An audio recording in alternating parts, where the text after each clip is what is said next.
आपने ऐड देखी है दोस्तों?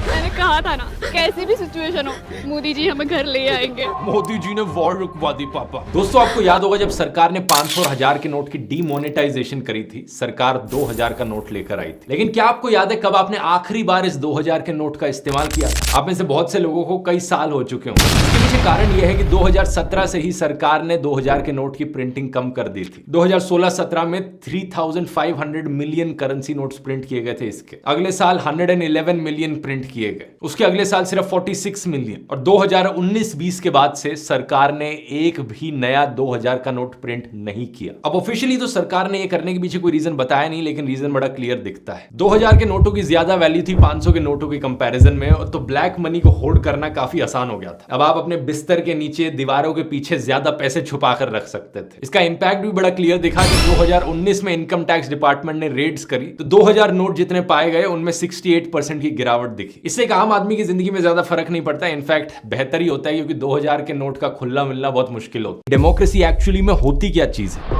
बेसिक कॉन्सेप्ट है, लेकिन ज्यादातर लोगों को इस कॉन्सेप्ट पर बहुत भारी मिसअंडरस्टैंडिंग रहती है। कुछ लोगों को लगता है कि अगर देश में रेगुलरली इलेक्शंस हो रही हैं और आप वोट डालने जा सकते हो तो इसका मतलब देश एक डेमोक्रेटिक देश है। लेकिन पता है क्या, इलेक्शंस तो नॉर्थ कोरिया में भी होती है। मजाक नहीं कर रहा, रेगुलर इलेक्शंस होती है नॉर्थ कोरिया में। 100% वोटर टर्नआउट भी देखने को मिलता है उन इलेक्शंस में। लेकिन बस फर्क यह है कि अगर आप सरकार के द्वारा चुने गए ऑफिशियल कैंडिडेट के लिए वोट नहीं डालोगे तो आपको एंटी नेशनल कंसिडर किया जाता है, आपकी जॉब छीन ली जा सकती है, आपका घर छीन लिया जा सकता है। और बात अगर यहां सिर्फ डेमोक्रेसी शब्द की है तो नॉर्थ कोरिया देश का जो ऑफिशियल नाम है, डेमोक्रेसी शब्द तो उसमें भी आता है। नॉर्थ कोरिया को DPRK करके पुकारा जाता है उनकी सरकार के द्वारा, democratic people's republic of Korea. लेकिन सच्चाई क्या है तो ये देश एक डिक्टेटरशिप ही।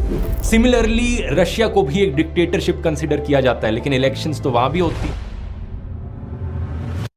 अगर आप एक आदमी हो, मान लो आप अपनी गाड़ी में बैठकर जा रहे हो अपनी वाइफ या गर्लफ्रेंड के साथ, और सामने से एक गाड़ी वाला आता है जो आपकी गाड़ी पर खरोच मार देता है। गलती उसकी होती है, लेकिन वो अपनी गाड़ी से बाहर निकलकर आपको गालियां देना शुरू कर देता है, तो आप क्या करोगे ऐसी सिचुएशन में? ज्यादातर लोग क्या करेंगे, वो भी अपनी गाड़ी से बाहर निकलकर उल्टा दूसरे को गालियां देना शुरू कर देंगे। लेकिन गौतम बुद्ध ने कहा था, He gave me abuses, I didn't take them, so the abuses remained with him। लेकिन पेट्रियार्कल सोच क्या कहती है? तेरी बीवी के आगे उसने तुझे गालियां दी और तू सुनकर चला गया, कैसा मर्द है भाई तू। और इसी पेट्रियार्कल माइंडसेट की वजह से समाज मजबूर करता है कि वो आदमी भी उल्टा दूसरे को गाली दे और लड़ाई करे उसके साथ वहां जा।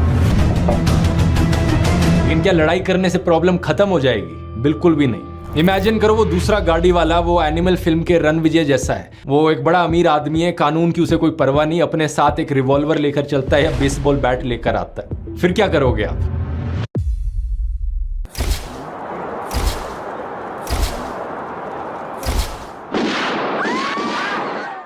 हे राम, मैं फिर जन्म लूंगा, फिर मैं इसी जगह आऊंगा। उचटती निगाहों की भीड़ में लोगों की जख्मी पीठ सहलाऊंगा। पैरों तले कुचली हुई मजबूरी को बाहों में उठाऊंगा। इन अनगिनत कराहों में कैसा दर्द है कोई नहीं सुनता, पर इन कराहों को दुनिया सुने मैं ये चाहूंगा। मेरी तो आदत है रोशनी जहां भी हो उसे खोज लाऊंगा। चुप्पी चीखे या हारे हुओं की खींच जहां भी मिलेगी उन्हें प्यार के सितार पर बजाऊंगा। तुम मुझको दोषी ठहराओ, मैंने तुम्हारे सुनसान का गला घोटा है, पर मैं गाऊंगा। इस प्रार्थना सभा में चाहे तुम सब मुझ पर गोलियां चलाओ, मैं मर जाऊंगा, लेकिन मैं कल फिर जन्म लूंगा, फिर आऊंगा। आपने ऐड देखी है दोस्तों? मैंने कहा था ना, कैसी भी सिचुएशन हो मोदी जी हमें घर ले आएंगे। मोदी जी ने वॉर रुकवा दी पापा। वॉर रुकवा दी पापा। ये एक बहुत बढ़िया उदाहरण है दिखाने के लिए कि कैसे मोदी सरकार देश की जनता का ब्रेन वॉश कर रही है। हमारे मोदी जी से महीनों से चल रहा मणिपुर का वायलेंस तो रोका नहीं गया, कहां से रशिया की वॉर रोकेंगे जाकर? ये बात सरासर झूठ है, कोई वॉर नहीं रोकी गई। विदेश मंत्रालय के स्पोक्स पर्सन ने भी यही चीज कही थी। जो स्टूडेंट्स यूक्रेन में फंसे थे उनकी कितनी मदद की गई उनसे खुद ही सुन लो। हाँ, जब हम लोगों ने बॉर्डर क्रॉस कर लिया उसके बाद हमारी हेल्प हुई, लेकिन उसके पहले कोई हेल्प नहीं थी। गवर्नमेंट बिल्कुल ध्यान नहीं दे रही है, कोई अपना काम नहीं कर रही है। लेकिन आपको ब्रेन वॉश करने के लिए इनके बिकाऊ एंकरों ने बार बार क्या झूठ चलाया? भारत के कहने पर इस युद्ध को बीच में रोक दिया गया था। इनके IT सेल, सोशल मीडिया, गोदी इन्फ्लुएंसर्स सब ने इस झूठ को बार बार दोहराया। रविशंकर प्रसाद ने कहा 3 घंटे के लिए वॉर रुकी थी, राजनाथ सिंह ने कहा 4 से 5 घंटे के लिए, और अमित शाह के अनुसार तो ये वॉर 3 दिन के लिए रुक गई थी। कुछ इस तरीके से अपने फेलियर्स को भी अचीवमेंट्स की तरह दिखाया जा सकता है। सच क्या है यहाँ पर उससे कोई फर्क नहीं पड़ता, क्योंकि सारा मीडिया तो हमारी गोदी में बैठा है। अभी भी समय है दोस्तों, आंखें खोल लो।